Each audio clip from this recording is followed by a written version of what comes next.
everybody, my name's Penny and today I'm going to be reading you a book. It's a very special book. It's called Give Me Some Space by Philip Bunting. What do you think this book might be about? I wonder. Let's have a look. Ever since the stars aligned to bring her here, Una has loved space. Her first step was one giant leap. Her first word was gravity, and with each birthday, Una's cakes became ascendingly astronomical. Now, after a few more laps around the sun, Una lives in a world of cosmic curiosity and intergalactic inspiration. These are some big words, huh? Una dreams of a life in space. Life on Earth is just so-so. One day, Una will become an astronaut. She will leave the Earth behind. But for now, she's an astronaut in waiting.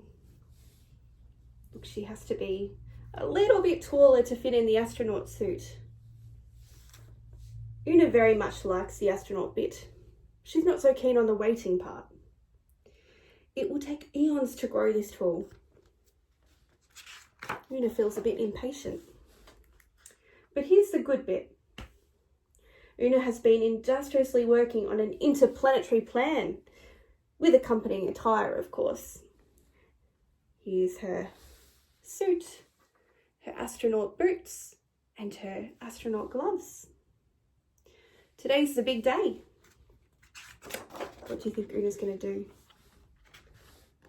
Today, Una will finally swap her humdrum, ho-hum life on Earth for an extraordinary extraterrestrial life in space.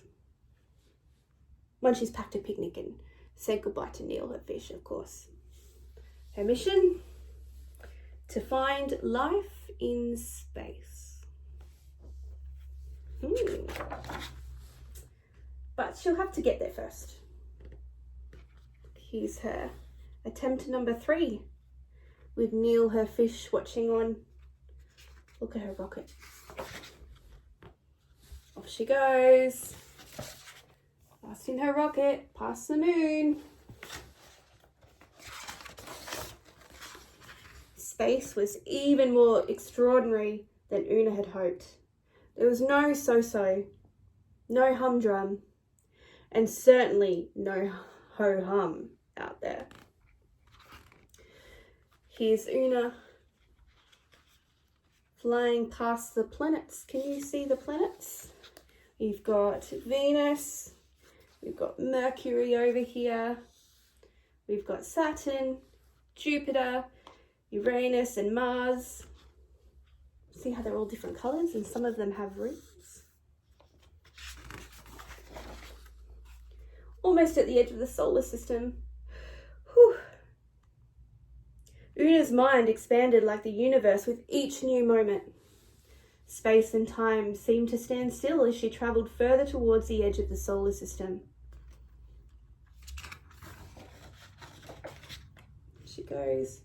With all of this astronauting, Una worked up quite an appetite. So she found a lovely spot on a ring of frozen rocks and launched into her cheese sandwiches and astronaut ice cream. In the distance, something caught Una's eye. Shining in the light of a nearby star, a tiny blue speck seemed to shimmer as if it were alive. Captivated, Una quickly packed her picnic and set off to see what it was. It's very fast and it spins. As she moved closer, Una could see that the shimmering blue planet was orbiting on a tremendous loop around its star.